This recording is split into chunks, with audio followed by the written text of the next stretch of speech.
I think I picked a single Liverpool player. And then I had Kevin De Bruyne, and he's my Daryl Strawberry, because I feel like Homer would be definitely a holding midfielder, heavy on the holding. So absolutely, that's fair. Fair point. I've never met you, but I'm Yes, I'm better than you. would be Kevin De Bruyne. Similar to the whole needs to trim his sideburns, but actually kind of likes Mr. Burns more than his current coach. I did pick Paul Pogba. Still better than Jose. Exactly, still better than Ole. I figured that the players who end up working the core and actually going in there day in and day out and actually end up getting severe radiation poisoning. I actually picked a duo in the center back positions of Virgil van Dijk and Emerick Laporte. I just figured that they're going to go in there and they're just there to get their hands dirty and to actually do the work, day in, day out type of thing. And honestly, in terms of the type of player who I think is going to overdose on nerve tonic is our boy. We've talked about him a bunch already, but I think that Haaland is the type to get a gigantism. That might explain him already at that point. I went right to Harry Maguire for my pick. I think he's already there. So you guys were talking about Mike Sosha getting arrested. I put Sergio Ramos in the center back for crimes against humanity for that one. Oh my! I had Van Dijk in there as the stalwart center back, and I just think he'd be quite amusing trying to keep order in the back line. And for my goalkeeper, I took Buffon. I also took Buffon. Hey, nice. Now I didn't have because he's the same age as Mr. Burns. So, so they'd get along really well. Get along great. He's just so animated and crazy, like in normal games as a cartoon character. I'm not sure what ailment he might fall under. I feel like he might pull the Ozzie Smith maybe and end up down a tunnel of mystery. Now, I took Dejan Lovren as my Ozzie Smith because I feel like actually that'd be good. Yeah. He's so into conspiracy theories that he would go to the Springfield mystery spot. Yeah, I had Manuel Neuer getting lost in the void. The last player on my team is I threw in Philipp Lahm. I don't even know if he's still playing. Maybe he's playing like Japan. All I know is he's an old German guy, and I feel like Mr. Burns would like that. So, oh man, John, anybody else you want to throw in there? I think we kind of got to everybody on my team, at least all the archetypes. I had Messi turning into a chicken.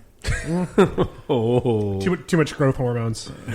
It'll do that. Now, would you guys want Mr. Burns as your manager, or would you rather bring somebody in? Like I was thinking, you put Jose Mourinho managing. I would take Mr. Burns not once, not twice, but thrice.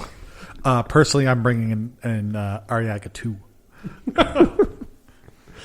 Oh, guys! All right, I'm so glad we got to end on a positive note there because you guys can't see us, but man, I've had to hold back a good amount of laughter with some of those references in there. But we're going to wrap her up for this week. Last thing to do is touch base on Sunday's match against Sheffield United. And we all know how great we've been doing against bottom-dwelling teams. And, Sheffield is at the bottom right now. Ben, I don't know, man. What do you think's going to happen here? Everything would say that Liverpool are going to comfortably beat Sheffield. But the way this has all been going...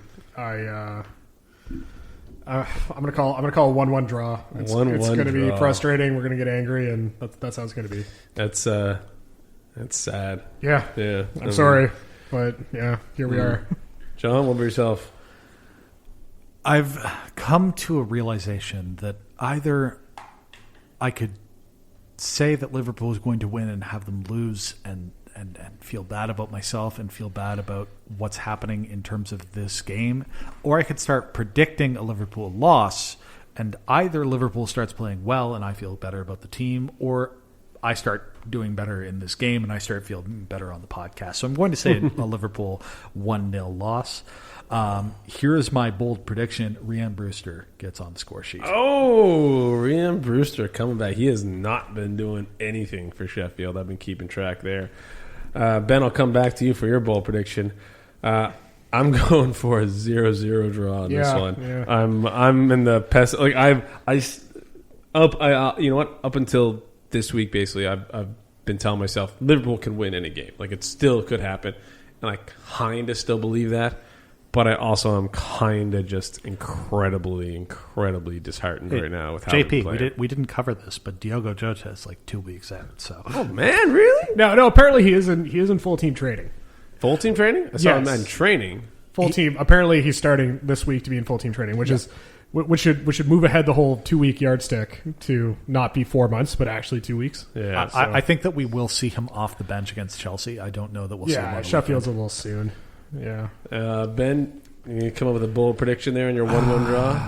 Yeah, I don't even know. Like, what's bold anymore? Like, we'll all cry. I'll tell you my bold prediction. Oh, here's my bold prediction. Origi's going to come on in like the 87th minute. That's not bold at all. That's what fortune tellers tell you when you're Yeah, exactly. when you're paying the Okay, money. I guess for bold, I'm going to say. I don't know if this is bold because apparently Fabinho is going to be back Really? for that game. That's I what I've didn't been see hearing. that yet. So I'm going to say, despite Fabinho being back, it'll still be Phillips and Kabak as the center back pairing, I would love to see that. and then Fabinho in the God, I midfield. hope so. Hopefully, yeah. For my bold prediction, is this bold enough? Thiago does not get a yellow card.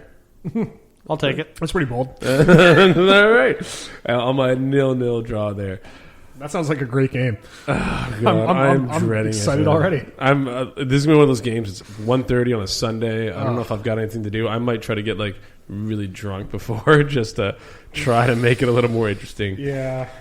And then we'll have a whole lot of hopefully more positive things to touch base on next week.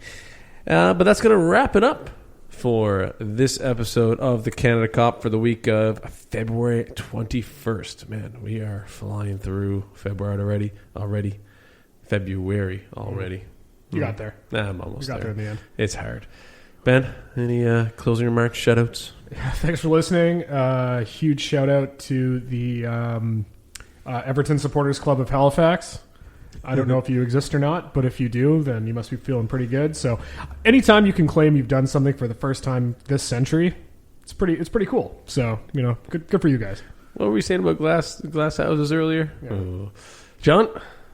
Since 1995.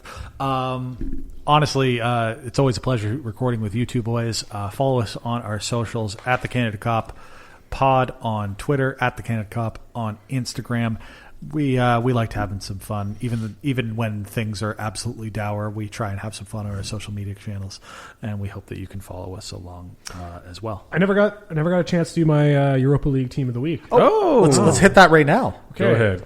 Hapoel Beersheva, which is an Israeli team was from just gonna say, it sounds- Beersheva. All I can say about them is their home kit looks a lot like Croatia's kit, and they have a really cool third color. The checkered? Yeah. So that can look really good. based off that, I'm a little worried about them for next year. So let's keep an eye on them. You know, it's actually kind of fun. We didn't cover this either, but it kind of looks like in terms of teams in your Europa League team of the week, Ben, it's probably not going to be Rangers. Stevie G guaranteeing. Listen, okay, they'll finish third in their group next year. Come on, but they'll be back in Europa. They'll be back where they belong. But guaranteeing them some Champions League football. So Love seeing pretty that. good on Stevie G. Always love seeing that. All right, that's going to wrap it up. Thanks again for listening, everybody. Hopefully you have enjoyed it. We always enjoy doing it. And hopefully we're reaching out to all you guys out there. And take care. Enjoy the matches. Stay safe, everybody. Cheers.